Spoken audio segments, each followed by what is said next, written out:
નમસ્કાર દર્શક મિત્રો, હું જીગર દેવાણી આપ સૌનું સ્વાગત કરું છું ચર્ચા છડે ચોકમાં। દર્શક મિત્રો, આજે પણ કોરોનાનું નામ સાંભળતા જ લોકોના શ્વાસ થંભી જાય છે। 2019 અને 20 અને ખાસ કરીને 21 આ એવા વર્ષો હતા જેને જોઈને, જેને સાંભળીને, જેના વિશે વિચારીને, જેના વિશે વાતો કરીને હજુ પણ ભલભલાનું કાળજું કંપી ઉઠે છે। અનેક સ્વજનો, મિત્રો, નજીકના સગા સંબંધીઓ અને સમાજના અનેક લોકોએ પોતાનો એમાં જીવ ગુમાવ્યો હતો।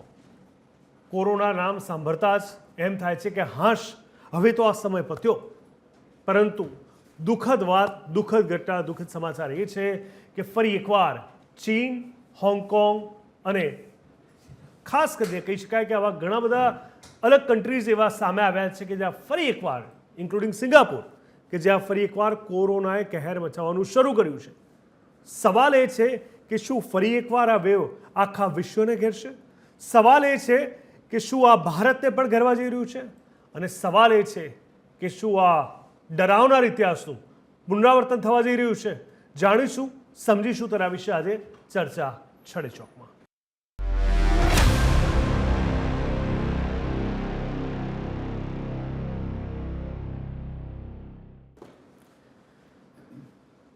તો જે રીતે મેં તમને કહ્યું કે આજે પણ કોરોનાનું નામ સાંભળતા જ લોકોના શ્વાસ થંભી જાય છે। વર્ષ 2020થી 2022 સુધી વિશ્વભરમાં કહેર મચાવનાર કોરોના મહામારી બનાવને બદલે સ્થાનિક બની ગયું છે। રિપોર્ટમાં જણાવવામાં આવ્યું છે કે છેલ્લા એક વર્ષની સરખામણીમાં મે મહિનામાં સૌથી વધુ કોરોના કેસ નોંધાયા। કોરોનાની નવી લહેર કેવી એ પણ જાણવા જેવું છે। હાલમાં જોવા મળે છે કે LF7 અને NB1.8 બંને JN.1 પ્રકારના વંશજ છે અને આ બંને સિંગાપુરમાં પ્રસરેલા COVID-19 કારણભૂત વાયરસના મુખ્ય પ્રકારો છે। સિંગાપુરના આરોગ્ય અધિકારી એવું જણાવ્યું હતું કે તેઓ COVID-19 ચેપમાં તાજેતરના વધારા પર નજર રાખી રહ્યા છે અને એવા કોઈ સંકેત નથી કે સ્થાનિક રીતે કરતાં વાયરસના પ્રકારો અગાઉના પ્રકાર કરતાં વધુ ચેપી હતા।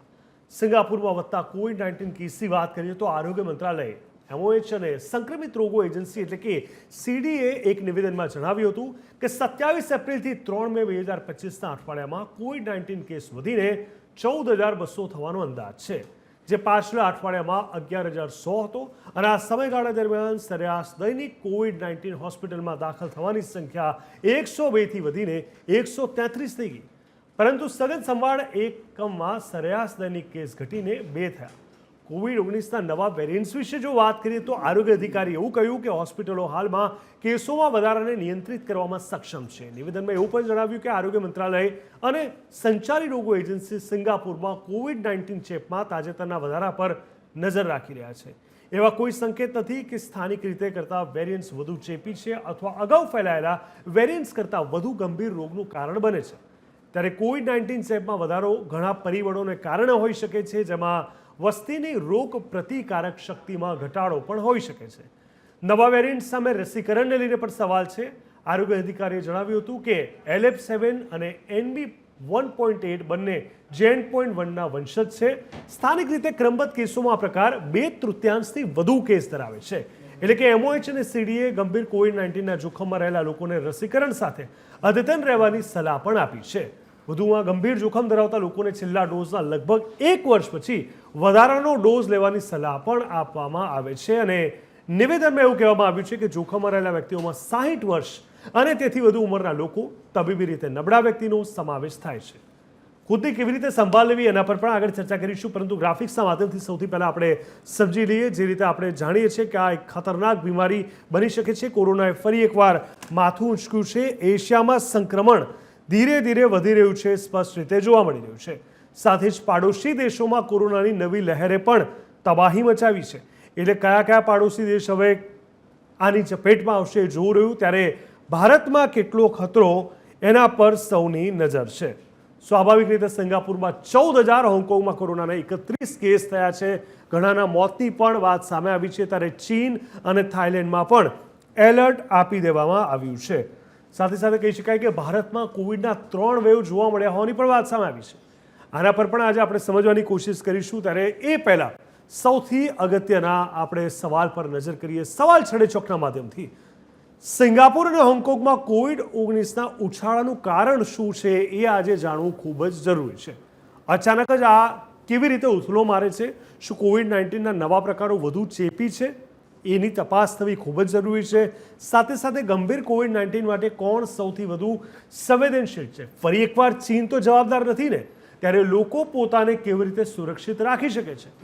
પ્રિકોશન્સમાં શું કરવું તે બધાને ખબર છે, છતાં પણ આ વધ્યું એ વધારે ગંભીર વાત છે. ત્યારે શું કોવિડ-19 મોસમી ચેપ બની રહ્યું છે અને એની પાછળ કારણ છે એ પણ જાણીશું. ત્યારે ભારતની અંદર પરિસ્થિતિ શું છે એ સમજવું પણ ખૂબ જ જરૂરી છે.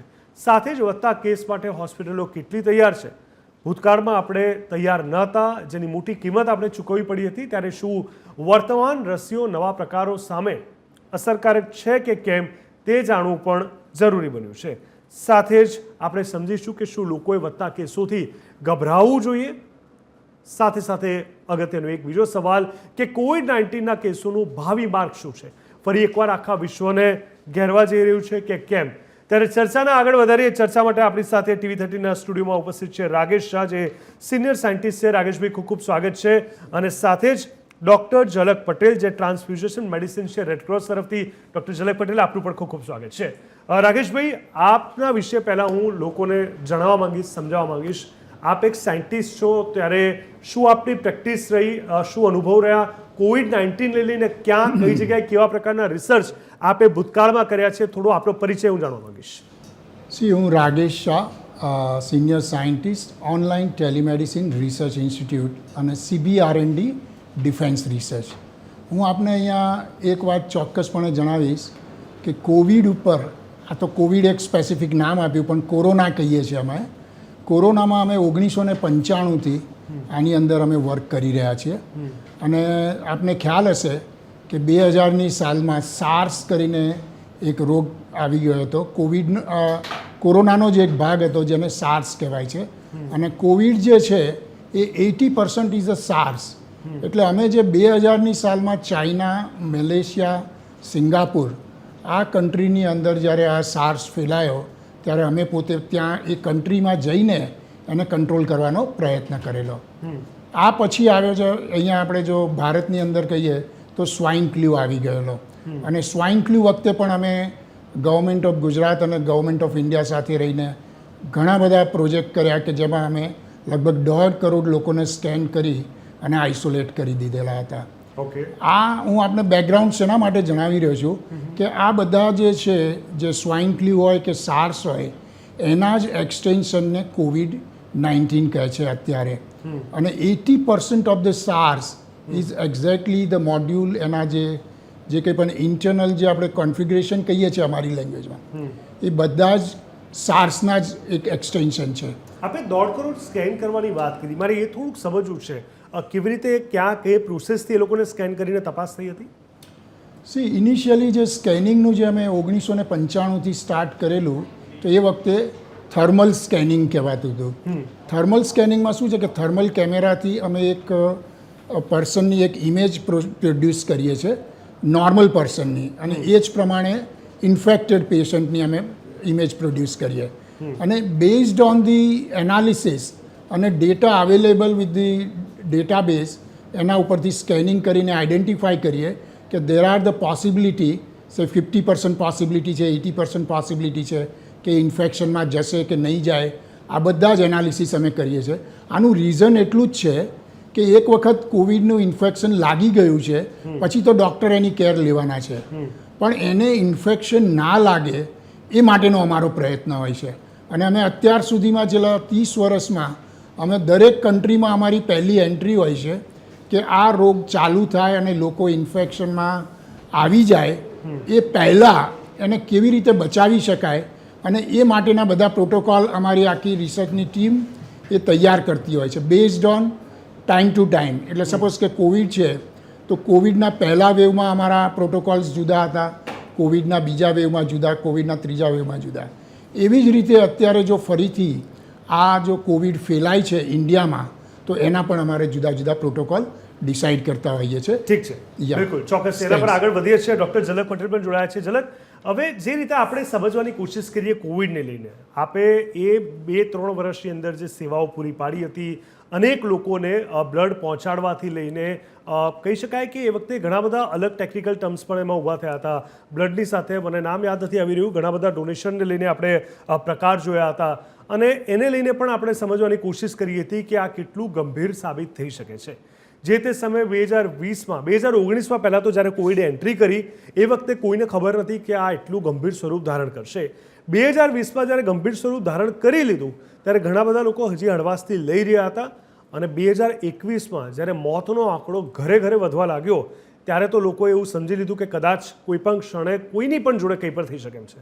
હવે જે થઈ રહ્યું છે, આપ જે એનાલિસ કરી રહ્યા છો, જે રિસર્ચ કરી રહ્યા છો અને જેટલા પણ આપના જે સર્વે રહ્યા છે એના અનુસંધાનમાં Malaysia, Singapore, China, Hong Kong, Thailand, અહીંયા જે આંકડાઓ આવ્યા જેમાં લગભગ 28% જેટલો વધારો કહેવામાં આવી રહ્યો છે, શું ભારત માટે પણ આ જોખમરૂપ છે?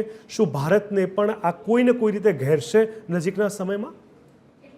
કહેવામાં આવે છે એવી રીતે કે ministry of health and family વેલફેરે એવું કહેવામાં આવ્યું છે કે અત્યારે ગુજરાત કે India is not at risk.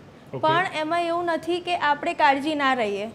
પહેલાંના ટાઈમમાં પણ એવું જ હતું કે આપણે બધી આખા વર્લ્ડમાં ફેલાવાનું જ્યારે ચાલુ થયું હતું તો બધા લોકો એવું જ હતું કે આપણા ઇન્ડિયામાં તો નહીં જ આવે. અને જ્યારે એ લહેર આવી તો એ બધાને જ ખબર છે, બધાએ વિટનેસ કરી છે કે કેવી ખતરનાક અને ડિઝાસ્ટ્રસ લહેર હતી, જેમાં આપણું હેલ્થ સિસ્ટમ પણ થોડુંક ઇમ્બેલેન્સ થઈ ગયું હતું.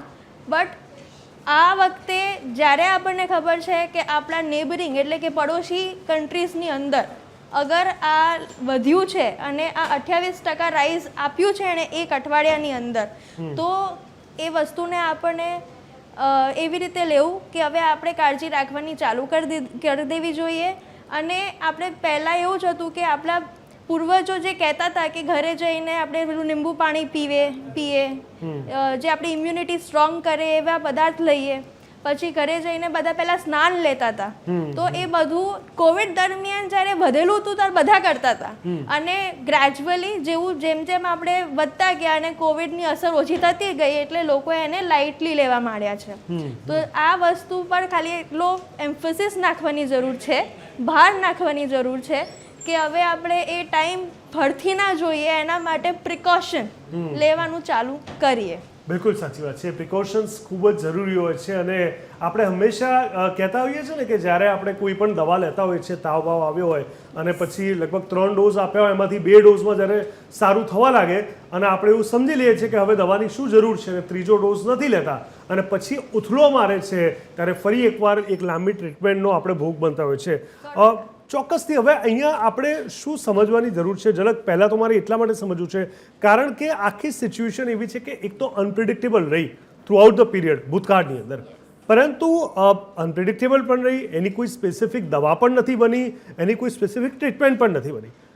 પરંતુ હવે આપણને ખબર છે કે પ્રિકોશનમાં હરીફરીને શું છે, તો ભીડભાડવાળી જગ્યાએ ન જવું, માસ્ક પહેરવું, હાઇજીન રહેવું અને તમે જે બીજી 2-3 વસ્તુ કીધી એ, તો આટલામાં પણ લોકો નથી સમજતા. કારણ કે જ્યાં સુધી એવું કહેવાય ને કે પડે એવું જોવાઈ જશે, એક ગુજરાતીમાં એવું કહેવાતું હોય છે કે માથે પડશે એટલે જ જોયું જશે.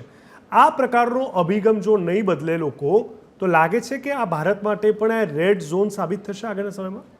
એટલે હા, 100% એ લાગે છે કે અગર આ વસ્તુમાં કાળજી ના લેવાય તો પોસિબલ છે કે આઉટબ્રેક આપણા પર હાવી થઈ શકે છે. આપણે આના પર અત્યારે કશું કહી નથી શકતા કે કાલે ઉઠીને એ કેટલું ડિઝાસ્ટ્રસ હોવાનું છે કે કેટલું વાયલન્ટ છે, કારણ કે જે પણ એનું મ્યુટેશન આવ્યું છે અને જે એનું સ્પ્રેડિંગ, જેમ કે જેટલું ફાસ્ટ સ્પ્રેડ થાય છે એ કેવું ટાઈપનું છે એના પર અત્યારે હજુ સુધી કોઈ એસ્ટેબ્લિશ્ડ ડેટા કે એવિડન્સ નથી અવેલેબલ આપણા પાસે. પણ આપણે એ વસ્તુને એટલું માન્યતા રાખીને ચાલવું કે જે પહેલું કોવિડ હતું 2020નું કે 19નું તમે કહેવા જાઓ તો એના કરતાં જ્યારે 21માં વેરિયન્ટ આવ્યો હતો ઓમિક્રોન જેને કહેતા હતા, એ ખરાબમાં ખરાબ ને ડિઝાસ્ટ્રસ હતો. તો આપણે એને હલકામાં ના લઈને અત્યારથી એના ઉપર કાળજી રાખવી. બીજું એક એવી પણ વાત હતી કે જેમ જેમ કોવિડ ઓછું થવા માંડ્યું તો એવું થવા માંડ્યું કે જેવી રીતે શરદી ખાંસી ઝુકામ થાય છે એ રીતે કોવિડે પસાર થઈ જશે. પણ તમે જો તો શરદી ખાંસી ઝુકામના જે ટાઈમ હોય છે એ સમર પછી જ્યારે મોન્સૂન થાય કે સિઝન ચેન્જ થાય ત્યારે હોય છે. આટલા પીકમાં કેટલી ગરમીમાં ક્યારે પણ કોઈને શરદી ખાંસી નથી થતી. પણ આ જે આઉટબ્રેક છે એ સમર કે હીટ વેવના ટાઈમના આઉટબ્રેક છે. એટલે તમને એ પણ જોવું કે એનું આખું એનું જે આવવાનું છે એ અલગ છે. ઇટ ઇઝ નોટ સેમ જે રીતે આપણે વાયરલ ફ્લૂ કહી દઈએ જેને આપણે નોર્મલ શરદી ખાંસી જેનાથી આપણી બોડી ઇમ્યુનાઇઝ થઈ જાય છે. તો આને હલકામાં જરાય ના લેવું. અને 100%ની વાત છે કે આપણે બધામાં એક માનસિકતા હોય છે કે આ એ જોઈ જશે, પણ આને જોવા જેવું રાખવાની જરૂર નથી. બિલકુલ બિલકુલ ચોક્કસ. ડૉક્ટર મનીષભાઈ રાણા પણ જોડાયા છે. મનીષભાઈ, સ્વાગત છે TV13ના સ્ટુડિયોમાં, જેઓ જમ્સના એસોસિએટ પ્રોફેસર છે. મનીષભાઈ, હવે ફરી એકવાર લોકોને એક જ ચિંતા અને એક જ સવાલ થઈ રહ્યો છે કે શું આ ભારતમાં પુનરાવર્તન થવા જઈ રહ્યું છે? હું વારંવાર મેં બાકીના એક્સપર્ટે પણ એટલે પૂછ્યું કારણ કે સૌથી પ્રાથમિક પ્રશ્ન આપણને એ જ થશે ને થવો પણ જોઈએ. કારણ કે 19માં જ્યારે એન્ટ્રી કરી ત્યારે આપણે હળવાશથી લીધું, 20માં બધા એનો ભોગ બન્યા, છતાં ઘણા લોકો ટેકન ફોર ગ્રાન્ટેડ લઈ રહ્યા હતા. અને 21માં મોતનો આંકડો શ્વાસની બીમારી સાથે જ્યારે કનેક્ટેડ થયું ત્યારબાદ તોબા પોકારી ઉઠ્યા હતા. અને અત્યારે જે આંકડાઓ સામે આવ્યા છે હોંગકોંગ અને સિંગાપુરમાં, જે રેશિયો સામે આવ્યો છે એ લગભગ કહી શકાય કે 2019ની પેટર્નથી જ આગળ વધી રહ્યો છે. તો ભારત માટે તમે શું કહેવા માંગશો? ભારતમાં પણ આનો ચેપ આમ જનતામાં લાગવાની શક્યતા હોય છે. જેવી રીતે એક્સપર્ટ્સે કીધું કે કદાચ જો એ નવો વેરિયન્ટ હોય, હજી સુધી પુષ્ટિ નથી થઈ છે એની, પણ જો કદાચ નવો વેરિયન્ટ હોય તો ભારતમાં પણ એ ચેપ લાગી શકે છે. ને જેવી રીતે બધાને ખ્યાલ જ છે કે જો આપને બીજા રોગ હોય, જેવી રીતે હાઇપરટેન્શન, ડાયાબિટીસ, કિડનીની બીમારી, હૃદય રોગ કે એવા કોઈ ચેપો હોય ને ખાસ કરીને ઉંમરલાયક વ્યક્તિઓ હોય તો એમાં આની સંભાવના થોડી વધારે હોય છે. ખાસ કરીને સિવિયર કોવિડ જે કહી છે એની સંભાવના થોડી વધારે હોય છે. તો એના માટે આપણે ધ્યાન રાખવું જોઈએ. ને જે મેઇન પ્રોટેક્શન છે એ છે માસ્ક, બરાબર ને? તો માસ્ક બધાએ પહેરી રાખવું જોઈએ ને સોશિયલ ડિસ્ટન્સિંગ જે આપણે કોવિડમાં હતું એનું પાલન કરીએ તો આ ચેપ લાગવાની શક્યતા ખૂબ જ ઓછી છે. બિલકુલ. રાજેશભાઈ, હવે બીજું એ સમજવાની જરૂર છે કે આખા વિશ્વમાં અનેક દેશો છે, પ્રકૃતિ બધી જગ્યાએ અલગ છે, લોકોની રહેણીકરણી, ત્યાંનું વાતાવરણ બધી રીતે બધું જ અલગ હોવા છતાં વારંવાર કોવિડની શરૂઆત ચીન કે ચીનની આસપાસના વિસ્તારોમાં એ પ્રકારના કન્ટ્રીથી કેમ થઈ રહી છે? શું એની પાછળનું કારણ છે? જરા આ કોવિડથી થોડા હટીને આપણે વાત કરીએ કે જેને અમે CBRND કહીએ છીએ, કે chemical, biological, રેડિયોલોજિકલ, nuclear disaster system. તો અમે આનો જે બાયોલોજિકલ પોર્શન જે કહીએ છીએ, અમે જ્યારે 30 years 35 years પહેલાં જ્યારે અમે આને ઉપયોગમાં લીધું ત્યારે એનું બાયોલોજિકલ મોડ્યુલ લીધું. તમને જો અત્યારે ખ્યાલ હશે કે સોશિયલ ડિસ્ટન્સ છે, વિટામિન C લેવાની કહે છે, કે ભીડભાડવાળી જગ્યા ઉપર નહીં જવાનું કહે છે. આ બધા બાયોલોજિકલ વેપન જે હોય એના જ બધા પ્રોટોકોલ્સ છે. તો હું અહીંયા એ સજેસ્ટ કરું છું કે જ્યારે પણ કોઈને પણ બાયોલોજિકલ વેપનની અંદરનું ઇન્ફેક્શન લાગે છે એ 5 થી 7 વર્ષ સુધી બોડીમાં રહે છે. મેં લાસ્ટ ટાઈમ પણ આપણે જ્યારે અહીંયા મળ્યા હતા કોવિડ વખતે ત્યારે પણ મેં આપને આ વાત બહુ સ્પષ્ટ રીતે કીધેલી કે જ્યારે પણ જો આ બાયોલોજિકલ વેપનને ટચ થઈ જાય છે કોઈ પણ પર્સન, તો એને 5 થી 7 વર્ષ સુધી બોડીની અંદર એક્ટિવ ફોર્મેટમાં રહેતું હોય છે. તમારે ઇમ્યુનિટી વધી જાય તો તમારે કંટ્રોલમાં આવી જાય, ઇમ્યુનિટી લો થાય એટલે ફરી ઉથલો મારે. સો મારું અહીંયા કન્સર્ન એ છે કે 3 મેં નિયમ કીધેલા, પ્રોટોકોલ કીધેલા કે એક તો સોશિયલ ડિસ્ટન્સ મેઝર કરવું, વારંવાર સાબુથી હાથ ધોવા, અને સાબુ ના હોય ત્યારે સેનિટાઈઝરનો ઉપયોગ કરવાનો છે. અને ત્રીજું, નોટ ઓન્લી કે ભીડભાડવાળી જગ્યામાં આપણે જવું ના જવું, પણ આપણે પોતે નક્કી કરવાનું કે આજે મેં 5 કે 7 જણને મળી લીધું છે એટલે આપણે પોતે આઇસોલેટ થઈ જવાનું છે. ભીડભાડવાળી જગ્યામાં જવું ના જવું એ તો આપણે સમજી શક્યા, પણ આપણે રોજ 7-10 માણસને મળી લીધું પછી આપણે એવોઇડ કરી દેવાનું. ભલે ફોન કોલ કે બીજા વિડીયો કોન્ફરન્સિંગ અને લોટ ઓફ બીજા એવા ઇક્વિપમેન્ટ્સ છે કે જેનાથી તમારું કામ પૂરું કરવાનું હોય છે. તો આવા નાના પ્રોટોકોલને જો મેન્ટેન કરવામાં આવે તો એને કોવિડમાં નહીં જાય. આ અમે બહુ જગ્યાએ, બહુ કન્ટ્રીની અંદર આવા પ્રોટોકોલ ફ્રોમ ધ ડે 1 એને એટલા સોલિડલી ઇમ્પ્લિમેન્ટ કરેલા છે અને એ કન્ટ્રીમાં એની ઇફેક્ટ છે ને અમે લોએસ્ટ સાઇડ પર લઈ આવ્યા છીએ. સો માય કન્સર્ન ઇઝ કે આપણા દેશની અંદર સિમ્પલ આપણે આ નિયમ આજથી જ શરૂ કરી દેવાનો. માસ્ક પહેરવાનું છે, સોશિયલ ડિસ્ટન્સ મેન્ટેન કરવાનું છે, ભીડભાડવાળી જગ્યાએ જવાનું નહીં, અને ચોથું કે આપણે પોતે જો 8 થી 10 માણસને મળી લીધું છે તો આપણે બીજા વ્યક્તિને નહીં મળવું. આટલું જો આપણે જાળવશું તો આઈ ડેફિનેટલી ટેલ યુ કે કદાચ કોવિડનો ઇન્ફેક્શન થશે એટલું સિવિયર નહીં હોય. અને આ પ્રોટોકોલ અમે જેટલા કન્ટ્રીની અંદર બાયોલોજિકલ વેપનથી ઉદ્ભવેલી જે સિચ્યુએશન હોય છે એની અંદર અમે આના પ્રયોગ કરેલા છે અને સક્સેસફુલી આ 30 થી 35 વર્ષમાં અમે આના રિઝલ્ટ પણ જોયેલા છે. ઠીક છે, આના પર હું આવું છું. આગળ ઘણા પ્રશ્નો થઈ રહ્યા છે. પ્રશાંતભાઈ અમેરિકાથી જોડાઈ ચૂક્યા છે, જેઓ રાજકીય વિશ્લેષક છે. પ્રશાંતભાઈ, પહેલાં તો મારે તમને એ પૂછવું છે કે જે રીતે ચીન, થાઇલેન્ડ, હોંગકોંગ, સિંગાપુર, મલેશિયા ધીરે ધીરે ચપેટમાં આવ્યા અને ભારતની પણ ક્યાંક કહી શકાય કે થોડી ઘણી અસર જોવા મળી રહી છે, ત્યારે યુએસએમાં શું આ પ્રકારની સિચ્યુએશન, આને લઈને કોઈક વાતાવરણ, આને લઈને કંઈક ચર્ચા, આને લઈને કંઈક માહોલ પેનિક થયો છે ખરા? અત્યારે યુએસએમાં કોઈ એવો માહોલ કે કોરોનાને લઈને કોઈ ગતિવિધિ ક્યાંય છે નહીં. આપણે જે અત્યારે જોઈ રહ્યા છે મેક્સિમમ કેસીસ હોંગકોંગથી જે ચાલુ થયા, એટલે અગેન આનું એપી સેન્ટર અત્યારે હોંગકોંગ અને થાઇલેન્ડ આ બે જે દેખાઈ રહ્યું છે એટલે સાઉથ ઈસ્ટ એશિયાનો પાર્ટ છે.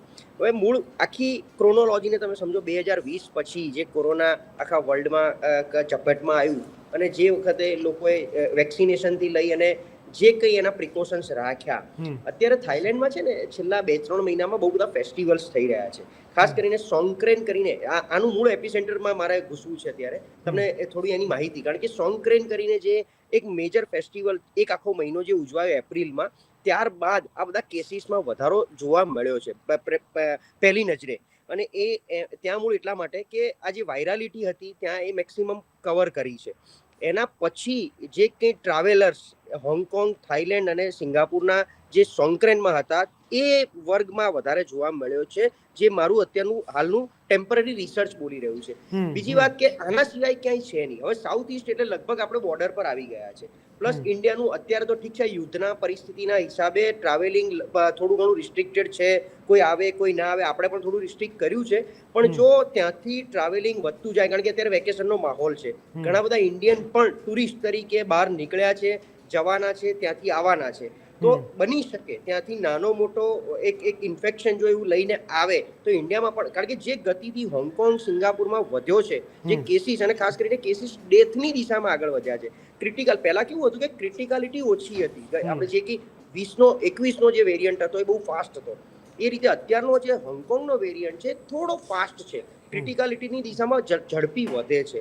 તો જો હોંગકોંગ કે થાઇલેન્ડનો ઇન્ફેક્શન ઇન્ડિયામાં આ સાઉથ ઈસ્ટ બોર્ડર પરથી એન્ટર થાય છે તો આપણે પણ સાચવવું રહે. અને હવે કેવું છે, કોરોના જેમ એક સમય તો શીતળા અને કોલેરા જે બે રોગ આપણે નાબૂદ થયેલા જોયા છે, એવી રીતે જે ફ્લુએન્ઝા, સ્વાઇન ફ્લુ અર્લિયર જ્યારે આવ્યો ત્યારે લગભગ 3 થી 4 દિવસમાં ખબર જ ના પડે કે આ સ્વાઇન ફ્લુ હતો અને પેશન્ટ ડેથ સુધી પહોંચતું હતું. પછી H1N1 ની રસી આવી અને બેઝિક જે પહેલી તમારું ઇન્ફેક્શન દેખાય કે ભાઈ શરદી ખાંસી તો સ્વાઇન ફ્લુ હશે તો આને H1N1 આપી દો. ડૉક્ટર સાહેબ આપણી સાથે જ, એટલે એ વધારે કદાચ એમાં પ્રકાશ પાડશે. પણ એ જ રીતે કોરોના હવે એક એવો ડિટેક્ટેડ રોગ થઈ ગયો છે કે ડિટેક્ટ થઈ ગયું છે, આપણને ખ્યાલ આવી જાય છે, વત્તા હર્ડ ઇમ્યુનિટી ઇન્ડિયામાં પાક્કા પાયે ડેવલપ થઈ ગઈ છે. એટલે આપણે ત્યાં એ ચાન્સીસ બહુ ઓછા છે, પણ પોપ્યુલેશન એટલી હાઈ છે, ક્રાઉડ ગેધરિંગ એટલું બધું હેવી હોય છે, પ્રોટેક્શન આપણે પ્રિકોશન્સ રાખવું બહુ જરૂરી છે. પણ અત્યારે મને એવું લાગે છે કે હજી આ ઇન્ડિયામાં કદાચ એ રીતે એન્ટર નહીં થાય જેટલું હોંગકોંગ, સિંગાપુરમાં એક ચિંતાનો વિષય ઊભો કર્યો છે. ઇન્ડિયા માટે હજી ઘણું દૂર છે, પણ yes we are on a border. અને આ ટ્રાવેલિંગ ખાસ કરીને આપણે પણ ખ્યાલ છે કે વેકેશનનો માહોલ એટલે લગભગ લોકો થાઇલેન્ડ, સિંગાપુર વધારે પ્રિફર કરતા હોય છે, તો ત્યાંથી એ લોકો લઈને ના આવે અને એ લોકોને આવતા પહેલા ઇન્ડિયાની બોર્ડર ઉપર આપણે એક્ઝેક્ટલી એ ચેકિંગ ખૂબ જરૂરી છે, જે અત્યારે કદાચ એ હાર્ડકોર વેમાં એનું એક્શન નથી થઈ રહી, એટલે તાત્કાલિક ધોરણે એના પર કામ થવું જોઈએ, હું બિલકુલ માનું છું. બીજા ઘણા ટેકનિકલ સવાલ પર આવું છું પ્રશાંતજી તમારી પાસે. ડૉક્ટર ઝલક, હવે એ સમયની વાત કરીએ આપણે તો આપણે જોયું કે કોવિડની શરૂઆત થઈ, એ ધીરે ધીરે શ્વાસને અફેક્ટ કરે છે, બ્લડને અફેક્ટ કરે છે અને બીજા ઘણા બધા સ્પેસિફિક કહી શકાય કે અંગો અને તત્વોને અફેક્ટ કરી અને વધારે ડેમેજ કરતું હતું. આ વખતના વેરિયન્ટમાં શું લાગી રહ્યું છે તમને? કારણ કે એ વખતે આપણે જોયું કે ઘણી બધી ઇમરજન્સી, ઘણા બધા પ્રકારની સમસ્યાની અંદર જ્યારે 2021માં ખાસ કરીને શ્વાસોશ્વાસની પ્રક્રિયા પર જ્યારે અસર થઈ, ઓક્સિજનની કમી સામાન્ય લોકોને મહેસૂસ થવા લાગી, એમાં પણ યંગસ્ટર લોકો, આ આખું અચાનક પ્રકારનું એક એવા પ્રકારના સકંજામાં માણસ ફસાયો હતો કે ક્યાં શ્વાસની બીમારી, ક્યાં તાવ, ક્યાં શરદી અને ક્યાં શ્વાસ નથી લઈ શકતો. એ એવું કનેક્ટેડ હતું કે માણસનો જીવ પણ નહોતો બચતો. તો અત્યારે તમને શું લાગે છે કે સૌથી વધારે ગંભીરતા કઈ વસ્તુ પર હોવી જોઈએ આખી આ ઘટનાને લઈને? એટલે કે આ વખતનું પણ જે કોવિડના જે રિસ્પોન્સ કે જે આપણને સિમ્ટમ્સ દેખાયેલા છે એ પણ શ્વાસ રિલેટેડ જ છે. પણ આ વખતે એવું જોવામાં આવ્યું છે કે કારણ કે લોકો વેક્સિનેટેડ છે, તો એલ્ડરલી કે જે મોટા હોય 65 યર્સના ઉપર અને જે લોકો કોમોર્બિડ સિચ્યુએશન, જેમ કે સાહેબે કીધું, જેમને ડાયાબિટીસ, હાઇપરટેન્શન એવી બીમારીઓ હોય, ઇમ્યુનો કોમ્પ્રોમાઇઝ સ્ટેટ, જેની ઇમ્યુનિટી બહુ જ ઓછી છે, કે બાળકો less than 5 years of age, આ બે એજ ગ્રુપ એવા છે કે જે લોકો વધારે એફેક્ટ થઈ શકે છે. અને જેમ કે મેં તમને કીધું કે નવા વેરિયન્ટનું કેટલું વાયલન્સ છે એના પર અત્યાર સુધી આપણા પાસે એવિડન્સ નથી, બટ જે અત્યાર સુધીના કેસીસ રિપોર્ટ થયા છે એ બધા રેસ્પિરેટરી એટલે શ્વાસ રિલેટેડ જ છે અને એમાં જ એ આગળ જઈને એને ફેલિયરમાં પણ કન્સિડર થાય છે અને અમુક ડેથ પણ એના સાથે રિપોર્ટ થઈ છે. ઠીક છે. હવે સૌથી અગત્યનું સવાલ ડૉક્ટર રાકેશ શાહ, મારે તમને તમારી પાસે સમજવું છે કે જ્યારે આ કોવિડની જ્યારે એન્ટ્રી થઈ અને જ્યારે વધી ગઈ, ત્યારબાદ ચીન અને અમેરિકા વચ્ચે જેટલી પણ આર્ગ્યુમેન્ટ્સ થઈ, એમાં એક સૌથી મહત્વપૂર્ણ મુદ્દો WHO અને તેની ઓથોરિટીને લઈને પણ હતો. તો મારે એ સમજવું છે કે WHO જો આ પકડી નથી શકતું, આને લઈને વોર્નિંગ નથી આપી શકતું, એનો શું રોલ છે અને શું રોલ પ્લે કરી શકે છે? કારણ કે જે બીમારી વર્લ્ડ વાઇડ ઘેરી રહી છે, ભૂતકાળની અંદર હમણાં તાજેતરમાં જ 5 વર્ષ પહેલાં જ અનુભવ આપણે કર્યો હોય અને ફરી એનું પુનરાવર્તન થાય, WHO તરફથી કોઈ વોર્નિંગ, કોઈ નિર્દેશન અને કશું જ ના આવતું હોય, તો આને કેટલી ગંભીરતાથી કઈ કન્ટ્રી લેશે અને કેમ?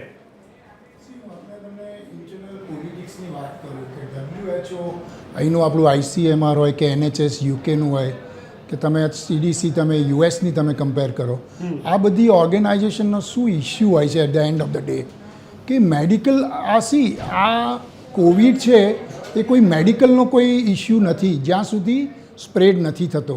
સ્પ્રેડ થઈ ગયા પછી બોડી ઉપર ઇફેક્ટ થાય છે એટલે મેડિકલ પ્રેક્ટિશનર એની અંદર ઇન્વોલ્વ થાય છે. My question is again and again કે આ પ્યોરલી બાયોલોજિકલ ડિઝાસ્ટર જ અમે આને ગણતા હોઈએ છીએ, કારણ કે મારો પોતાનો 35 વર્ષનો અનુભવ આ બાયોલોજિકલ, કેમિકલ અને ન્યુક્લિયર ઉપર અમે પોતે આટલા વર્ષોથી કામ કરી રહ્યા છે અને આવા કોઈ પણ ડિઝાસ્ટર હોય છે એને કંટ્રોલ કરવાનું કામ કરીએ છીએ. તમે બધું ફેલાતો નથી તો આ તો ફેલાઈ ચૂક્યો છે ને. હવે આપણે જોઈએ છે હોંગકોંગ, સિંગાપુર છે, હા, એટલે હવે ત્યાંથી કશું આવ્યું નથી ઓફિશિયલ ધોરણે. જો આમાં હું એક બીજું કહું કે જ્યાં સુધી આપણે ટેસ્ટિંગ નથી કર્યા ને એટલે આપણે બોલીએ છીએ કે નથી આવ્યું, પણ જ્યારે ઇન્ટરનલ જ્યારે આ સ્પ્રેડ થતું હોય એ આપણને કોઈને અત્યારે ખ્યાલ નથી. પણ હું એક્ઝેક્ટલી વેરી ગુડ પોઈન્ટ, હું એના પર જ આવી રહ્યો છું કે આપણે શું એની રાહ જોઈ રહ્યા છે? ICMRની બી હું સમજવાની કોશિશ કરીશ કે હજી ICMR તરફથી પણ કશું એવી ઓફિશિયલ નોટિસ નથી આવી, WHO તરફથી બી નથી આવી, પણ ઓલરેડી 4-5 કન્ટ્રી એની ચપેટમાં આવી ચૂક્યા છે. અને ઓબ્વિયસલી જે રીતે પ્રશાંતભાઈએ હમણાં વાત કરી કે અત્યારે ત્યાં વધારે ટુરિંગ, ટ્રાવેલિંગ થઈ રહ્યું છે, તો બિલકુલ ભારત પર એટલો ખતરો છે જ એક જોતા. 101%. એટલે અમે અહીંયા આગળ ફરી કહીએ છીએ કે અમારો રોલ અત્યારે એટલો ઇમ્પોર્ટન્ટ છે કે આને કેવી રીતે વધારે સ્પ્રેડ ના થાય એના બધા જ પ્રોટોકોલને ઇમિડિયેટલી ગવર્મેન્ટ ઓફ ઇન્ડિયા અને આપણે પબ્લિકે પોતે એને અમલમાં મૂકી દેવા પડશે. જે મેં હમણાં વાત કરી કે સોશિયલ ડિસ્ટન્સિંગનું જે મેન્ટેન કરવાનું, માસ્ક ફરજિયાત પહેરવાનું, ભીડભાડવાળી જગ્યામાં નહીં જવાનું અને 5 થી 7 જણને તમે મળી લીધું પછી તમારે તમારા ઉપર બેન મૂકી દેવાનો કે હવે મારે વધારે લોકોને મળવું નથી. આ તો સોશિયલ વાત છે, સાયન્ટિફિકલી કોઈ આપણી પાસે વસ્તુ નથી જેનાથી આપણે રોકી શકીએ. રાકેશભાઈ, આપને કહું કે જો હું ફરીથી વાત કરું કે બાયોલોજિકલ વેપન જે છે ને it's a very different subject. એ કરવા જઈએ તો હજી બીજો 1 કલાક જતો રહે, પણ બાયોલોજિકલ વેપન જ્યારે કોઈને પણ એને ઇફેક્ટ થાય છે એ 5 થી 7 વર્ષ સુધી એને નલિફાઈ થતા થાય છે અને એ જ્યાં સુધી લોકોના માઇન્ડમાં નહીં જાય, ફક્ત અત્યારે આપણને દેખાતું એટલા માટે નથી કે આપણી ઇમ્યુન સિસ્ટમ એટલી પાવરફુલ છે એટલે બહાર દેખાતું નથી. જેવી ઇમ્યુન સિસ્ટમ લો થઈ જશે અને આવો વેવ આવશે એટલે આપણે એની ઝપેટમાં આવી જ જવાના છીએ. તો હું અહીંયા એ કહું છું કે વિટામિન C ઝિંકની જે વાત થતી હતી, which is again a biological વેપનમાં યુઝ થતી મેડિસિન છે. છતાં તમને ખ્યાલ હશે કે કોવિડના ટાઈમમાં લોકો વિટામિન સી અને ઝિંક લેતા હતા. લીંબુ પાણી શરબત છે, ગરમ પાણીનો ઉપયોગ કરવાનો છે, હાથ ધોવાથી આઈ ટેલ યુ કે 50% સુધી તમે કંટ્રોલ કરી શકો છો કોવિડને, અને એ બી સાબુથી હાથ ધોવાનું. અગેન સોશિયલ પોઈન્ટ છે, વાત તો આટલું જ સાચી છે તમારી, કરશો ને તો હું હજી કહું છું કે આ સ્પ્રેડ થતો આપણા દેશમાં ઘણી બધી લેવલ પર આપણે અટકાવી શકીશું. મનીષભાઈ, તમારી પાસે એ જાણવું છે કે એક સામાન્ય લોકોની એક બીજી કમ્પ્લેન જે તે સમયમાં હતી કે જેની કોઈ સ્પેસિફિક દવા જ નથી પ્રોડ્યુસ થઈ, મેન્યુફેક્ચર નથી થઈ, જે કહી શકાય આપણને ખબર છે કે માથું દુખે છે તો આપણે ક્યાંક કહી શકાય ક્યારેક કોઈ ડિસ્પ્લિન લે છે, કોઈ કોમ્બીફ્લાઇન લે છે.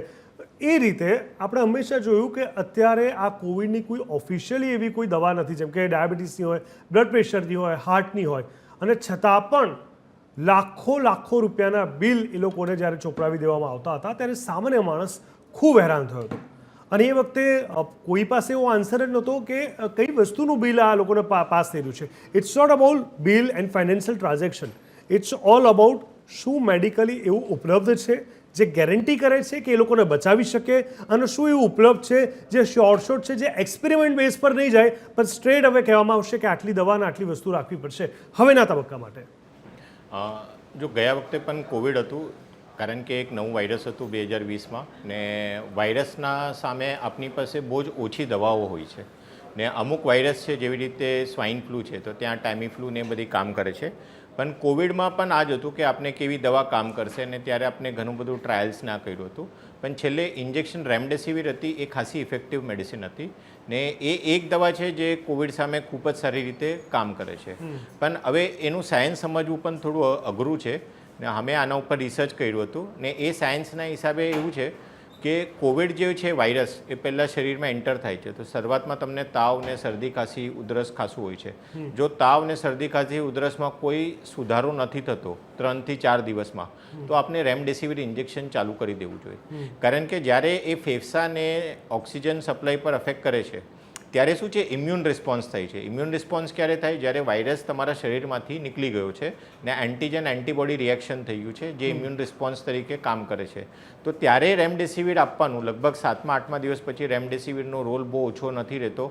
તમારા બોડીમાં ઓક્સિજન સપ્લાય ઓછી થાય છે તો રેમડેસિવિરનો ખાસો રોલ નથી હોતો. પણ આ તમે દવા જો તમને 3જા 4થા દિવસે હોય, તાવમાં કોઈ સુધારો નથી થતો, આ નથી થતું, ફેરફાર નથી પડતું, ને કન્ડિશન પેશન્ટની ખરાબ થતી જાય છે, પરિસ્થિતિ ખરાબ થતી જાય છે, વધારે નબળી થાય છે, ને એ કોમોર્બિડ પણ છે વ્યક્તિ, બરાબર. ધારો કે એને હાઇપરટેન્શન છે, ડાયાબિટીસ, હૃદયરોગ કે બીજા રોગ છે, ઇમ્યુનો કોમ્પ્રોમાઇઝ છે, ને એની ઉંમર પણ છે, તો આવા દર્દીઓમાં આપણે રેમડેસિવિર સમયસર ચાલુ કરીએ તો આને ફેરફાર રહેશે ને એ પેશન્ટમાં રિકવરી સારી આવે.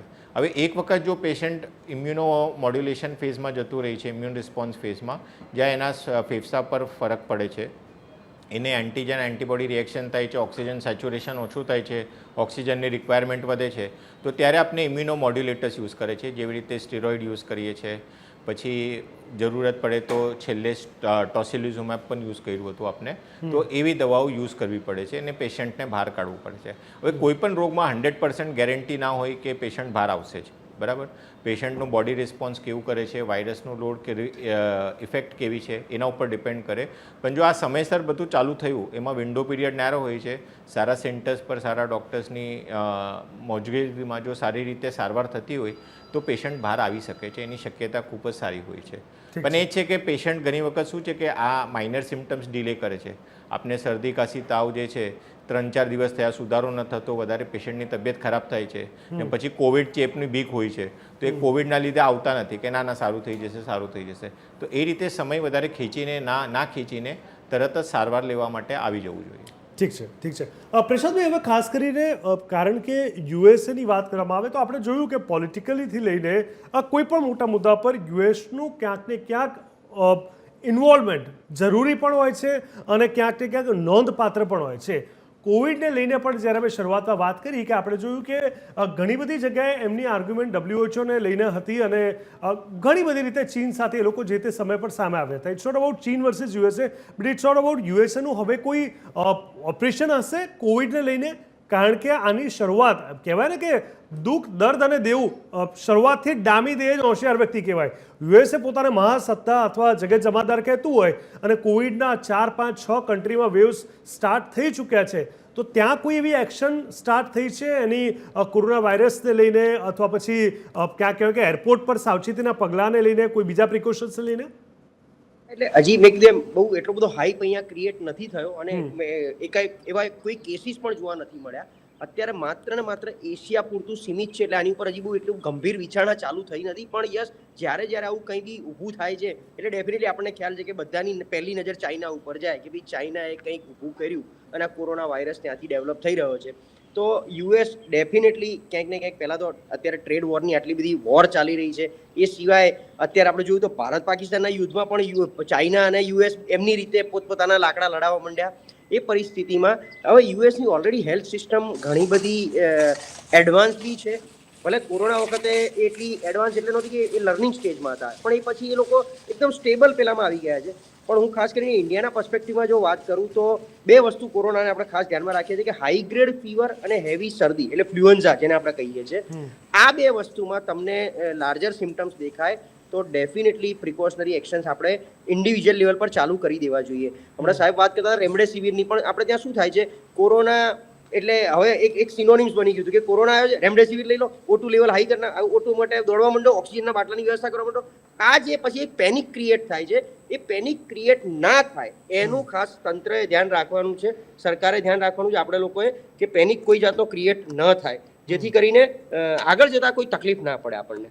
બિલકુલ વાત સાચી છે, પેનિક ન થવું જોઈએ. ચલો હવે મારે તમારી પાસે એ સમજવું છે, કારણ કે આપણે જોયું કે વેક્સિનને લઈને પણ ઘણા મતપથાંતર હતા.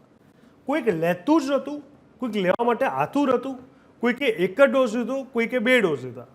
ત્યારબાદ લાંબે ગાળે કંઈ પણ બીમારીનો ભોગ બન્યા છે તો કોઈને કોઈ ધોરણે વેક્સિનને બ્લેમ પણ કરવામાં આવી છે કે એના કારણે ઇમ્યુનિટી નબળી થઈ, આખી સિસ્ટમ નબળી પડી અને જેટલાએ વેક્સિન લીધી એ લોકોને હાર્ટ એટેક આવવાના પ્રમાણ વધ્યા, બ્લા બ્લા બ્લા, ઘણી બધી વસ્તુ સામે આવી છે. તો જો આ કોવિડ ફેલાય છે ફરી એકવાર, અગર ભગવાન કરે કે ના થાય પણ કદાચ એ થાય છે, તો શું એ સમજી લેવું કે વેક્સિન લેવાનું એ સ્ટેપ હતું એ સાર્થક નથી થયું, એ ઉદ્દેશ સફળ નથી થયો અને એનું જે કહેવાય કે ઓફિશિયલી જે રિઝલ્ટ હોવું જોઈએ એ પ્રોડક્ટિવલી બહાર નથી આવ્યું, એ થપ્પો વાગશે એ વાત ઉપર? છે કે જ્યારે આપણે વેક્સિનની વાત કરીએ છીએ તો આપણે બધા એક વસ્તુ ભૂલી જઈએ છીએ કે એ જે વેક્સિન રિલીઝ થઈ હતી એ ત્યારે અંડર ટ્રાયલ રિલીઝ થઈ હતી, એ બધા જાણતા હતા. એ FDA અંડર ક્લિનિકલ ટ્રાયલ હતું અને એ એટલે કાઢવામાં આવી હતી કારણ કે જે પરિસ્થિતિ પર ઇન્ડિયા એ ટાઈમે નીકળ્યું હતું, અગર એ વેક્સિન ના આવી હોત તો જે લોકોમાં પેનિક હોત એ વધી ગયો હતો. બીજી એક વસ્તુની વાત છે કે હા, અમુક કેસીસ એવા હતા કે વેક્સિન જ્યારે જેણે લીધી છે એના પછી પણ એમની પરિસ્થિતિ ખરાબ થઈ છે. તો જરૂરી નથી હોતું કે કોઈ પણ વેક્સિન તમે લો અને તમારી બોડી એના સામે એક ઇમ્યુન રિસ્પોન્સ જનરેટ કરે. અને ત્રીજી એક વસ્તુ બધા જાણીએ છીએ, કોવિડ એક વાયરસ છે અને વાયરસની એક પ્રોપર્ટી છે કે જે એનું આખું ચેન્જ કરી શકે છે, જેને આપણે મ્યુટેશન કે તો વેરિયન્ટ કહીએ. આપણે જાણીએ છીએ કે એના વેરિયન્ટ આવ્યા હતા અલગ અલગ. એટલે જે વેક્સિન જ્યારે રિલીઝ થઈ હતી એ જ્યારે એનું પહેલું સિક્વેન્સિંગ બહાર પડ્યું હતું એના બેઝ પર રિલીઝ થઈ હતી. એના પછી જે વાયરસ મ્યુટેન્ટ થયું છે એના સામે એ વેક્સિન જરૂરી નથી કામ કરે, પણ યસ એના પછીના ટ્રાયલ્સની અંદર એસ્ટેબ્લિશ એવું કરવામાં આવ્યું છે કે ક્રોસ રિએક્ટિવિટીના કારણે પણ અમુક જગ્યા પર ન્યુટ્રલાઇઝિંગ એન્ટીબોડીઝે કામ કરેલું છે. એટલે આપણે વેક્સિનને બ્લેમ કરીએ એ પણ જરૂરી નથી, લોકોની ઇમ્યુનિટીને બ્લેમ કરીએ એ પણ જરૂરી નથી. એ ટાઈમના સંજોગો એવા હતા કે અમુક લોકોને બેનિફિટ થયો છે અને અમુક લોકોનો એનો કોઈ પણ બેનિફિટ નથી થયો. આજની તારીખમાં અગર આપણે વેક્સિન માટેની વાત કરીએ છીએ, તમે WHOની ચર્ચા કરી તો એની અંદર એવું છે કે WHOએ વેક્સિન વેરિયન્ટ બનાવવા માટેનું નવું વેરિયન્ટ આપ્યું છે મેન્યુફેક્ચરર્સને against JN1, KP2 and LT8.1 antigenic epitopes. એટલે એ જે છે એક નવા વેરિયન્ટ છે અને એ એમને ઓલ્ટરનેટિવ્સ રીતે બનાવવામાં વાત કરેલી છે. એટલે WHO technical advisory group for Covid vaccination is working against it, but yes જ્યાં સુધી એ પણ એસ્ટેબ્લિશ અને ટ્રાયલના એવિડન્સ ના હોય ત્યાં સુધી કશું પણ બહાર નહીં પાડી શકે. બિલકુલ દર્શક મિત્રો, આપણે હંમેશા કહેતા હોય છે કે ચીનની જ્યારે વાત આવે ત્યારે ચલે તો રાત તક નહીં તો ફિટ ચાંદ તક. અને આ જ પ્રકારની ઘટના છે. આ વાયરસ એટલો ગંભીર થઈ જશે ચીનથી નીકળીને એ 2 વર્ષ ચાલશે અને હવે પાછું એનું પુનરાવર્તન થશે. કોઈએ સપને નહોતું વિચાર્યું. જો કે આમાં ઘણું બધું ઇન્વેસ્ટિગેશન બાકી છે, મેડિકલ રિસર્ચ બાકી છે, ઘણી બધી ટીમ અને તમામ દેશો એમાં લાગેલા છે. આશા રાખીએ કે આ વધે નહીં. ઘણી રસપ્રદ ચર્ચા બાકી છે. એક વાર સ્વાગત છે. કોરોનાનો ફરી એકવાર કહેર ચર્ચા છડે ચોકની અંદર ચર્ચા કરી રહ્યા છે. ડૉક્ટર રાકેશભાઈ, હવે બ્લડ ડોનેશન પર તો આપણે ઘણી ચર્ચા કરી છે, પરંતુ મારે સમજવું છે કે જે તે સમયે કોવિડ પ્લાઝમાને લઈને પણ એક અલગ અલગ મતમતાંતર હતા અને એવી ઘણી બધી ટેકનિકલ મેડિકલ ટર્મ્સ બહાર પડી હતી કોવિડથી પ્રોટેક્ટ થવા માટે. મારે તમારી પાસે સમજવું છે સાયન્ટિફિકલી તમે શું આના પર બી કંઈ રિસર્ચ કર્યું છે ખરા કે શું જરૂરી છે, શું નથી, શું હવે જરૂરી રહેશે કે નહીં રહે? તમને એક બહુ સ્પેસિફિક વાત કરું કે જ્યાં સુધી છે ને મ્યુટન્ટ બહાર આવીને તમે એવિડન્સ બેઝ પર ના ચાલો ને ત્યાં સુધી એના કોઈ પણ ટેકનિકલ ટ્રાયલ્સ કે કહો કે તમારા ક્લિનિકલ ટ્રાયલ્સ કહો એ લઈ શકાતા નથી હોતા. અને આપણે ભલે બ્લાઇન્ડલી કહેતા હોય કે ભાઈ આ વેક્સિનેશન કરી દઈએ કે આ વેક્સિનેશન કરી દઈએ એટલે બધું ઓકે થઈ જશે, પણ એવું હોતું નથી. પણ યસ, પ્લાઝમાનું જે આપણે લાસ્ટ ટાઈમ યુઝ કર્યું છે એના ઘણા બધા પોઝિટિવ રિઝલ્ટ મળ્યા હતા અને એ જે ટેકનિકથી જે પ્રમાણે આપણે ઇમ્પ્લિમેન્ટ કરેલું એના બધા લગભગ હું તમને કહું કે બીજા જે આગળ જે કંઈ પણ જે કોરોનાના કેસીસ હતા લાસ્ટ 35 યર્સમાં એમાં પણ પ્લાઝમાના બેઝ ઉપર યુઝ કરેલું છે અને એની અંદર પણ ઘણા બધા જે મોર્ટાલિટી રેશિયો જે હાયર ઉપર ગયેલા છે એને લોઅર ઉપર લઈ આવ્યા છે. તો મારું અહીંયા એટલું જ કન્સર્ન છે કે આની અંદર હજી તો આ કોવિડનો જો વેવ અહીંયા આપણે ઇન્ડિયામાં ફેલાઈ જાય એ પહેલાં એના ઉપર વર્ક થઈ શકે એમ છે અને એ જો વર્ક થઈ જાય તો હું એટલે સુધી કહી શકીશ કે ઘણા બધા લોકોની જિંદગી બચાવી શકાશે. ડૉક્ટર જનક, હવે જ્યારે આપણે વચ્ચેના ટાઈમમાં પણ આપણે સમજવાની કોશિશ કરી હતી, ચર્ચા પણ કરી હતી કે જ્યારે કોવિડનું એ વેરિયન્ટ મ્યુટેટ થાય છે, વારંવાર એના અલગ ફોર્મેટમાં કન્વર્ટ થાય છે અને પછી એની કહી શકાય કે એની જે લાક્ષણિકતાઓ છે એ અલગ અલગ બદલાતી હતી. તો એનાથી રોકવું કઈ રીતે? કારણ કે એ તો આપણા હાથમાં છે નહીં, એ કોઈના હાથમાં નહોતું. તો પછી એના પર વેક્સિનેશન કામ કરશે કે કેમ? નંબર 1. અને નંબર 2, જો વારંવાર આ મ્યુટેટ થઈ રહ્યું છે, એના વેરિયન્ટ ચેન્જ થઈ રહ્યા છે, એને જજ કેવી રીતે કરવું અથવા એને કેવી રીતે પહેલેથી પકડવું અને એના પ્રિકોશન શું હોય એ કયા ધોરણ પર નક્કી કરવામાં આવશે? હવે જો એક પહેલી વાત તો એ કહેવાની કે જે વેક્સિન છે એ એક પર્ટિક્યુલર ટાઈપ ઓફ કોવિડના સામે બની હતી, સાર્સ કોવિડના. હવે જે મ્યુટન્ટ આવેલા છે તો એના અગેન્સ્ટ તો વેક્સિન બની નથી. એટલે હા, તમે કહી શકો છો કે વેક્સિન કામ કરશે કે નહીં, તો 50-50 છે, કારણ કે ક્રોસ રિએક્ટિવિટી કરીને એક ફિનોમિના હોય છે જે પોસિબિલિટી છે કે પ્રોટેક્શન તમને આપી શકે છે એના બીજા વેરિયન્ટ્સ થ્રુ, બટ 100% પ્રોટેક્શન ક્વેશ્ચનેબલ છે. હવે આપણે જ્યારે વાત કરીએ વાયોલેન્સની, તમે કીધું કે અલગ અલગ પ્રકારના હતા, આપણને નથી, તો આ વસ્તુ હું તમને એ જ કહેવા માગું છું કે હાલની સ્થિતિમાં જે કોવિડ કે સાર્સ કોવિડ આપણને લાગવાનું છે કે કોઈને જે લાગ્યું છે કે એપિડેમિક જે અત્યારે થઈ રહ્યું છે, તો આપણને નથી ખબર કે કયા મ્યુટન્ટનું છે, કેટલું વાયોલેન્ટ છે. પણ અગર તમે વિચાર કરી શકો કે 28% રાઇઝ દેખાડ્યો હોય ને એક અઠવાડિયાની અંદર 14,200 કેસ અગર રિપોર્ટ થયા હોય, તો એનું સ્પ્રેડ એટલે કે એનું જે ફેલાવ છે એ બહુ જ સ્પીડમાં છે અને 100%ની વાત છે કે અગર આપણે આમ વિચારતા રહીશું તો કશું નહીં થાય. આપણે પ્રિકોશન જે સાહેબે કીધા એ લેવાનું ચાલુ કરી દેવું પડશે. વી કેનોટ વેટ કે ક્યારે ઇન્ડિયામાં આવે અને ત્યારે પછી આપણે પ્રિકોશન લઈએ. બહુ સાચી વાત છે, કારણ કે જાગ્યા ત્યારથી સવાર આપણે હંમેશા કહેતા હોઈએ છીએ.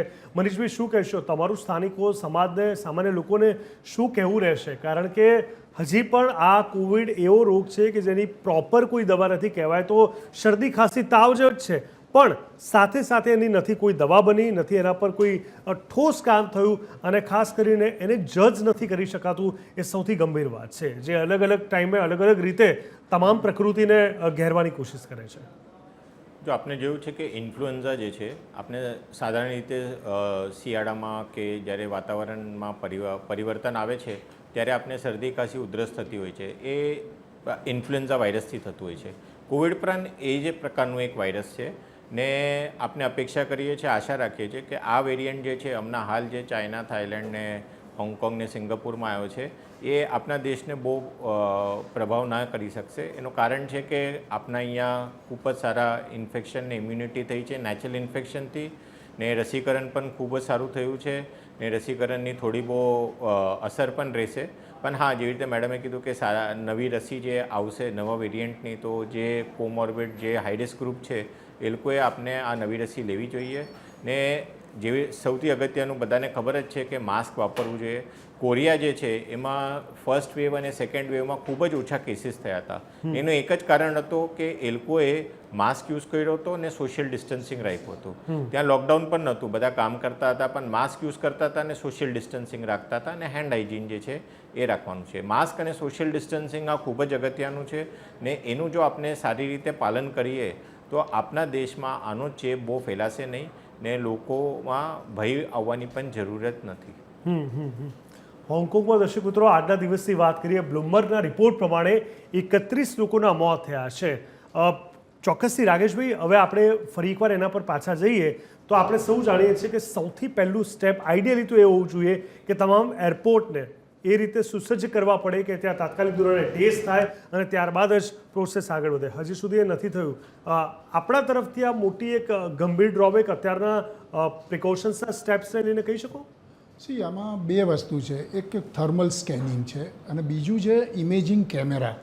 હવે શું કરવું પડે કે અમે જે પ્રમાણેના નવા રિસર્ચ કરતા ગયા છે કે એની આખી ઇમેજ પ્રોસેસિંગ હોય છે કે પ્રોસેસિંગ ઉપરથી એટલો ખ્યાલ આવી જાય કે જે પર્સનને અંદરથી પાસ થાય છે એ પ્રોબેબિલિટી કેટલી છે કે નેક્સ્ટ 10 દિવસમાં કે એમાં એ ઇન્ફેક્શનમાં જશે. તો આ જે થર્મલ ઇમેજિંગ સિસ્ટમ અને થર્મલ ટેમ્પરેચર, આ બે વસ્તુ છે અને એનો ઉપયોગ એરપોર્ટ ઉપર તરત કરી દેવો જોઈએ કે જેથી કરીને આવતું રોકી શકાશે. અને મેં જે વાત કરીને હું ફરી રિપીટ કરું છું કે સોશિયલ ડિસ્ટન્સિંગ મેન્ટેન કરવાનું છે, માસ્ક પહેરવાનું છે, ભીડભાડવાળી જગ્યામાં નહીં જવાનું, અને ચોથું કે આપણે પોતે જ એક પ્રોટોકોલ ડિફાઇન કરવાનો કે મારે 5 કે 7 જણને મળી લેવાયું છે પછી મારે મળવાનું બંધ કરી દેવાનું. આટલું જો આપણે સાચવશું ને તો હું આપને કહું છું કે 75થી 80% જેટલો એ રોગનો ઇફેક્ટ આપણા ઉપર નહીં થાય. અને જે લોકો આને ફૂલ્લી પ્રોટોકોલને મેન્ટેન કરશે એ લોકોને કોઈ ગભરાવાની જરૂર નથી.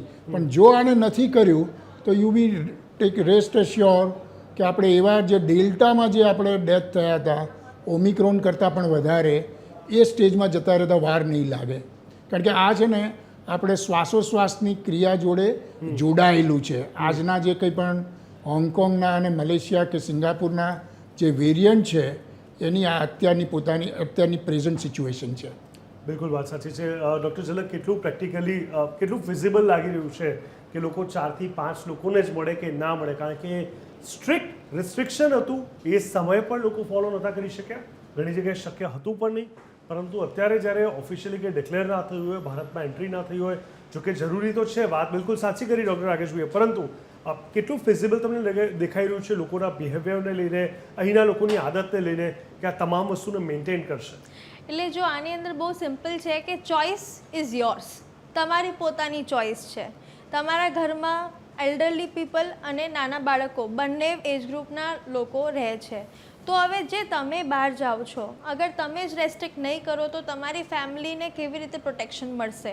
અગર આ એક માનસિકતા બધા જ વ્યક્તિઓ અગર નાખી દે પોતાની અંદર તો 100% આનું પ્રેક્ટિકલ ફિઝિબિલિટી છે. હા, આપણે એવું કહીએ છીએ કે આપણે દિવસમાં ખાલી 5 થી 7 વ્યક્તિઓને મળીએ, 100%ની વાત છે કે કંઈક અનનેસેસરી, અમુક ટાઈમ કેવું હોય છે કે નેસેસરી હોય છે એક મીટિંગ લેવી કે લોકોને મળવું, તો એ તમે તમારા રીતે કાળજીપૂર્વક રાખો, ડિસ્ટન્સિંગ મેન્ટેન કરો, સાથે સાથે ના બેસો, 2 ખુરશીઓની જગ્યા છોડો. આપ તમે યાદ હશે તો જ્યારે કોવિડ હતો ત્યારે બધા લોકોએ આમ ડ્રો કર્યા હતા કે આટલા પર જ ઊભું રહેવાનું, આટલા પર નહીં. હવે તમે જોશો બધું જગ્યા નીકળી ગયું છે જ નહીં, કારણ કે બધા કેઝ્યુઅલ થઈ ગયા છે. તો આ કેઝ્યુઅલ એટીટ્યૂડને હવે ફરીથી ચેન્જ કરવાનો ટાઈમ આવી ગયો છે. અને એ ટાઈમ પહેલાં એટલે લઈ રહ્યા છે કે જે આપણે વ્યવસ્થાઓ જોઈ હતી અને જે વસ્તુઓ ત્યારે આપણે ફેસ કરી છે એ ડિઝાસ્ટર સર્કમસ્ટેન્સીસ આપણે ફરીથી ના જોઈએ. એના માટે આટલી કાળજી તો દરેક વ્યક્તિ રાખી જ શકે છે. પોતાના ઘરવાળાઓ માટે તો 100% રાખી શકે છે. બિલકુલ સાચી વાત છે. મનીષભાઈ, બીજું એક અગત્યનો સવાલ કે જ્યારે સ્થિતિ વધારે ગંભીર થઈ ગઈ હતી તો જેને તકલીફ નથી, જેને સમસ્યા નથી, આ હું અત્યારે એડવાન્સમાં એટલા માટે પૂછી રહ્યો છું કે ન કરે નારાયણની એવી સ્થિતિનું નિર્માણ થાય તો જે લોકો સ્વસ્થ છે એ લોકોનું રિપીટિશન ના કરે. ઘણા લોકોએ સેફટી માટે ઓક્સિજનના બાટલા વસાવી દીધા હતા કે કદાચ કંઈક થાય તો તરત આપણી પાસે બધું જ ઉપલબ્ધ હોય, અને પરિણામે જેને એકચ્યુઅલી જરૂર હતી એ લોકોને ઉપલબ્ધ ન થયું અને જીવ ગુમાવવો પડ્યો. તો બીઈંગ અ ડૉક્ટર કે પ્રોફેસર, તમે એ તમામ લોકોને શું મેસેજ આપવા માંગશો કે જે લોકો પેનિક થઈ માત્ર પોતાની તાકાતને અથવા પોતાની સેફટીને મજબૂત બનાવવા એડવાન્સમાં આ બધી વસ્તુને વસાવી લે છે અને જ્યાં જરૂર હોય ત્યાં વસ્તુ પૂરી નથી થતી અને જીવ જતા હોય છે? જો ગયા વખતે જ્યારે 21માં ડેલ્ટા વેવના લીધે ખૂબ જ ખરાબ પરિસ્થિતિ થઈ ગઈ હતી આખા ભારત દેશમાં, આખા ભારત દેશની જ હાલત ખરાબ હતી, પણ ત્યારે આપણે જોવા જેવું છે કે કેરલા એક સ્ટેટ હતું જ્યાં એટલા કેસીસ નહોતા ને ઇન્ફેક્શન પણ નહોતા. એનું એક જ કારણ હતું કે સોશિયલ ડિસ્ટન્સિંગ અને માસ્ક, ને એ લોકોએ રિવર્સ ક્વોરન્ટાઇન કર્યું હતું. રિવર્સ ક્વોરન્ટાઇન એટલે જે ઘરડા લોકો છે જેને ચેપ લાગવાની શક્યતા વધારે છે ને જેમાં સિવિયર ઇન્ફેક્શન થવાની શક્યતા વધારે છે, એમને એ લોકોએ એક જગ્યાએ અલગ કરી દીધા હતા. બધા ઘરડાઓ એક ફેમિલીના એક ઘરમાં રાખ્યા હતા અને એમના એક કેરટેકર રાખ્યા હતા, જેનાથી એ લોકોને ચેપ લાગવાની શક્યતા, ને એ કેરટેકર ખાલી એ લોકોનું ધ્યાન રાખશે, બહાર નહીં જશે. તો યંગ લોકોને જો ચેપ લાગે તો પણ બહુ ફરક ના પડે, એ રિકવરી સારી થાય. બીજી વસ્તુ છે કે હવે આ વખતે જો ગયા વખતે આપની તૈયારી પણ ખૂબ સરસ નથી ને આટલા ભારી માત્રામાં કેસ થશે એ આપણે પ્રિડિક્ટ નથી કરેલા, ને એ મેથેમેટિકલ મોડલિંગ મારફતે આપણે જે પ્રિડિક્શન હતું એ એકદમ સુપર સર્જ આવ્યું હતું. એ સર્જને બીટ કરવાનો કોઈ રસ્તો નહોતો. પણ આ વખતે આપણી દેશ, મને લાગે છે કે જો આપણામાં કોવિડ આવે તો સરકાર ખૂબ જ સારી રીતે એની તૈયારી કરશે ને ઓક્સિજનની કમી નહીં પડશે ને દવાઓની પણ કમી નહીં પડશે. જેવી રીતે થર્ડ વેવમાં આપની ખૂબ જ સારી તૈયારી હતી પણ થર્ડ વેવ એકદમ માઇલ્ડ હતો. તો આ પણ અપેક્ષા કરીએ છીએ કે પહેલાં તો આપણે ગભરાવો નહીં, ભય નહીં રાખો. મને નહીં લાગતું કે ભારતમાં બહુ ખૂબ જ ગંભીર પરિસ્થિતિ થશે. થઈ તો પણ આપને ખૂબ જ સારી રીતે એની તૈયારી કરીને એને બીટ કરશું, અને ઓક્સિજન સિલિન્ડર કે રેમડેસિવિર સ્ટોક કરવાની જગ્યા કંઈ જરૂરત નથી. જ્યાં આપને થાય તરત સારવાર આરોગ્ય કેન્દ્ર પર જવું ને ત્યાં જઈને સારવાર લેવી, ને સારવાર બધાને જ મળશે, સારી સારવાર મળશે, એ આપને ભરોસો રાખવો. બિલકુલ સાચી વાત છે. ખૂબ સમય ઓછો છે ડૉક્ટર ઝલક, અંતમાં એટલું પૂછવા માંગીશ કે સેકન્ડ વેવે સ્પેસિફિકલી એક એજ ગ્રુપને ટાર્ગેટ કર્યું એવું લાગતું હતું. ફર્સ્ટ વેવમાં એમાં હાઇલાઇટ નહોતું થયું. સેકન્ડ વેવમાં યંગસ્ટર્સ, જે ખાસ કરીને સ્પેસિફિકલી 25 થી 30 એની આસપાસથી એજના લોકો વધારે ટાર્ગેટ થયા હતા અને એ લોકોના મૃત્યુ પણ એટલા જ વધારે દરમાં થયા હતા. હવેના વેવ્સની અંદર એવું કંઈક રિસર્ચ થઈ શકે એમ છે કે એવું કંઈક આપણે સમજી શકીએ એમ છે કે પેટર્ન વાઇઝ ની અંદર જે જોવામાં આવ્યું છે, જે રીતે આપણે વાત પહેલાં પણ કરી કે વેક્સિનના કારણે અમુક ટકા સુધીની પ્રોટેક્શન અવેલેબલ છે કે બિકોઝ ઓફ ક્રોસ રિએક્ટિવિટી, પણ જેને પણ અત્યારે લાગી રહ્યું છે એ બે જ એજ ગ્રુપમાં ફેલાયેલું છે. એક છે 65 વર્ષથી ઉપર અને એક બાળકોમાં. હવે 65 વર્ષથી ઉપર પણ જે કોમોર્બિડ નથી, જેને ડાયાબિટીસ કે કંઈ તકલીફ, હાઇપરટેન્શન, કોઈ બીજી થાઇરોઇડ, બીજી કોઈ તકલીફ નથી, જેને આપણે કોમોર્બિડિટીઝ કહેતા હતા, એ એસોસિએટેડ નથી, તો એમાં પણ ઓછું છે. પણ જેમાં આ કોમોર્બિડિટીઝ કે ઇમ્યુનો કોમ્પ્રોમાઇઝ સ્ટેટ, જેની ઇમ્યુનિટી ઓછી છે, એવા લોકોની અંદર આ વધારે જલ્દી ફેલાય છે. અને કારણ કે એમની ઇમ્યુનિટી અને કેપેસિટી બહુ ઓછી છે ટુ રિસ્પોન્ડ, એટલે પણ આ ડિઝાસ્ટ્રસ થઈ રહ્યું છે. એટલે આ જોવામાં આવે છે. ચોક્કસથી સમયના અભાવે આ ડિબેટને સમાપ્ત કરવી પડશે. ડૉક્ટર રાકેશ શાહ, ડૉક્ટર ઝલક પટેલ, ડૉક્ટર મનીષ રાણા, આપ સૌ મહેમાનોનો ખૂબ ખૂબ હૃદયપૂર્વક ધન્યવાદ. તો દર્શક મિત્રો, હંમેશા કહેવાય છે કે પહેલું સુખ તે જાતે ન રહ્યા, હેલ્થ ઇઝ વેલ્થ. જાગ્યા ત્યારથી સવાર, આ તમામ કહેવતો કોવિડે કહી શકાય કે એક જ ઝટકામાં બધી સાબિત કરી દીધી હતી અને હવે આપણે રાહ નથી જોવાની. આ એક એવું પેપર છે કે જે તમને ખબર છે, જેના જવાબ શું હોઈ શકે છે અને જવાબ ન આપ્યા તો શું હોઈ શકે છે, એવા પ્રકારનું આ પેપર અને એવા પ્રકારની પરીક્ષા એટલે કે કોવિડ. હવે કદાચ કુદરત એનું પુનરાવર્તન કરે છે તો જવાબમાં પણ તમારે પુનરાવર્તનમાં શું પ્રિકોશન્સ રાખવાના છે એ આપણે સમજ્યા, સાંભળ્યા અને અનુભવ્યા પણ છે ભૂતકાળની અંદર. તો હવે જો આપણે સારવાર નથી આપતા કે સંભાળ નથી રાખતા કે કેર નથી કરતા, પ્રિકોશન્સ નથી લેતા, તો પછી કદાચ જવાબદાર આપણે જોઈશું. આશા રાખીએ કે ત્રીજી વેવની જેમ આ કંઈક વધારે મોટું ખતરનાક સાબિત ન થાય, ભારત સુધી ન પહોંચે, પરંતુ સાથે સાથે વિશ્વના બીજા દેશો પણ આમાંથી બાકાત રહે, બચી જાય ને જ્યાં છે ત્યાં પણ હળવાશ રહે એવી પ્રાર્થના આપણે કરી શકીએ છીએ. પરંતુ સાથે સાથે આશા એ પણ રાખવી પડશે કે ગવર્મેન્ટ તાત્કાલિક ધોરણે તમામ બોર્ડર એરિયા અથવા એરપોર્ટ પર એવી કાર્યવાહી કરે, તાત્કાલિક ધોરણે ટેસ્ટિંગ વધારી દે, તો ને તો જ કદાચ આપણે આનાથી બચી શકીશું. ખેર, કોવિડ આગળ શું, ક્યાં, કેવી રીતે શું સ્વરૂપ ધારણ કરશે એ તો આગળનો સમય જ બતાવશે. કોરોનાના ફરી લહેર અને કહેરની અંદર ચર્ચા છડે ચોકની અંદર બસ અત્યારે આટલું જ. દેશ દુનિયા ગુજરાત રાજ્યની પડે વિગત અને સમાચાર માટે આપ જોતા રહો TV13 ગુજરાતી, હકથી ગુજરાતી. નમસ્કાર.